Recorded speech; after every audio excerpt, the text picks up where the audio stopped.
টসের আগে ব্যাট করতে নেমে নির্ধারিত 20 ওভারে 3 উইকেট হারিয়ে 206 রান সংগ্রহ করে শ্রীলঙ্কা। দলের হয়ে সর্বোচ্চ অপরাজিত 61 করেছেন সাথীরা। জবাবে খেলতে নেমেই 20 ওভারে 8 উইকেট হারিয়ে 203 রান বেশি করতে পারেনি বাংলাদেশ। দলের হয়ে সর্বোচ্চ 68 রান করেছেন জাকির। বড় লক্ষ্য তাড়া করতে নেমে হোঁচট খায় প্রথমেই।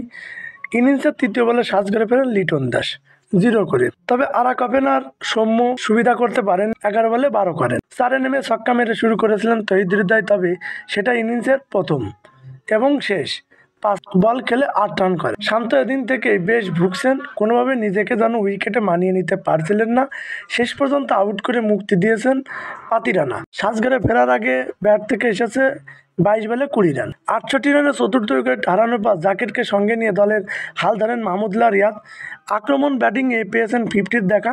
মাত্র 27 বলে এই মাইল ফলক ছুঁড়েছেন মাহমুদুল্লাহ। তবে এরপর আর বেশিক্ষণ টিকতে পারেননি তিনি। শেষ পর্যন্ত 31 বলে 54 রান করেছেন এই মিডল অর্ডার ব্যাটসম্যান। মাহমুদুল্লাহকে ফেরার পর গিয়ার পরিবর্তন করেন জাকির। ঝড়ো ব্যাটিংয়ে দলকে জয়ের পথে রেখেছেন তিনি।